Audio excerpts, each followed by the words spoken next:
Brick Bloggeteers, Will here, and today we're taking a look at set 10353, Williams Racing, FW14B, and Nigel Mansell. Now this is a $80 retail set in the US. It's from the Icons line, and it's partly in partnership with the F1 Racing that LEGO has done a partnership. I did cover the Arden Senna McLaren combo. I thought that was a fantastic set, and I was kind of curious to see how much an F1 race car changes from, well, year to year or model to model. Because sometimes I think looking at a race car, it's like, well, in fact, I first thought, oh, those are just Indy cars. Finds out, well, no, F1 is very different than IndyCar in how the race works. But anyway, I wanted to see what the differences were. All right, so let's check it out. You get Nigel Mansell on his podium. This was his 92 year. He was age 39, and this was the only time he actually won an F1 World Grand Prix Championship. He won a number of races, but the overall winner is the world champion. And a lot of that came down to the fact that many of the cars that he would race were either experimental, still being refined, or he kind of drove too fast. And that's funny to say because a race car driver, you want to drive fast. However, keeping the car on the road is also an important thing. So with this particular little stand, the plaque is a sticker where he himself is printed as a normal minifigure. All right, now the actual car. So it's about the same size as the other car. This one, in terms of printing, only has the tires where it says Goodyear. The tires are also interesting because this particular year of F1 cars had wider rear wheels and narrower front wheels, so you actually get them in this set. Everything else that you see that is decorated with a graphic is a sticker. So from the plaque up in the front to the things that you see on the sides, the back section, inside the motor, everywhere is lots and lots and lots of stickers. It does have controlled steering like the previous F1 Racing.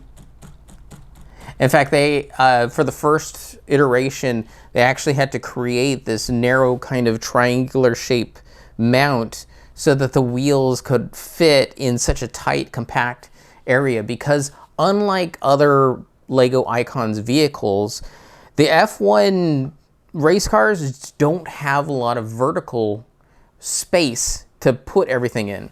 As it is, the shape of this body has a lot of sideways building, from clipped sections, sideways tiling, sideways slopes.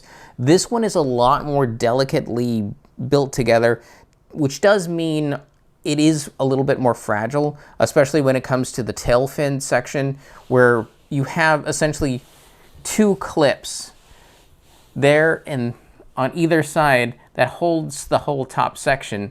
So I actually broke it a couple times as I was trying to put it together.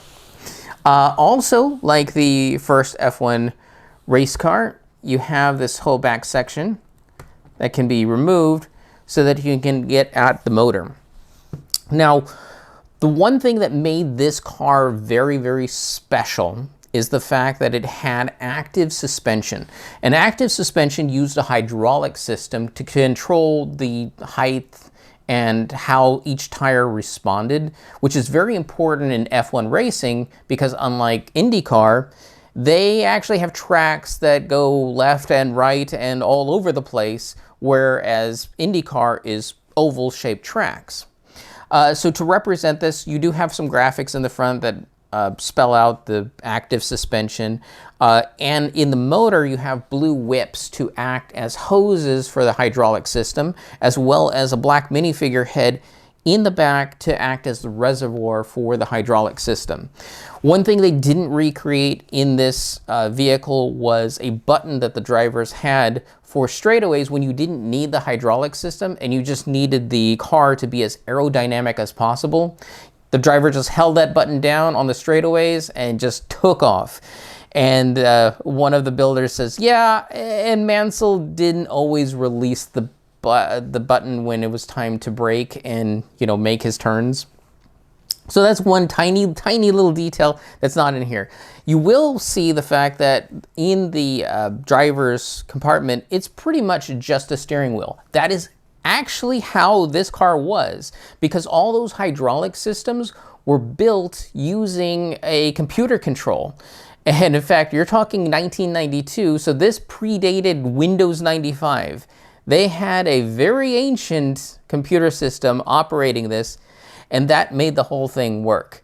In fact, the whole reason why Mansell won using this car was because this was probably the first car he drove that could actually keep up with him. He had a very high wreck record because he drove too fast.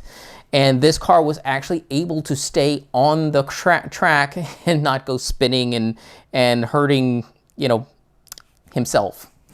So it also won in 1992 the Builders Award for such a novel design. Of course, with that said, usually what comes after is the F1 team looking at it and go, I think we're going to ban it. And that's exactly what happened for the active suspension. Is 93, they said, no, there's still too many variables that are not very solved, and so they banned it. They were thinking about bringing it back in 2021, but still decided not to. So it still might be in the future. So there are elements of this car that are still under wraps from Williams Racing because they don't want to give all their secrets away. And that makes a rather great priced building experience for an $80 set for an Icons vehicle. Like I said in the article, if your problem is stickers, this is gonna just be irritating to you.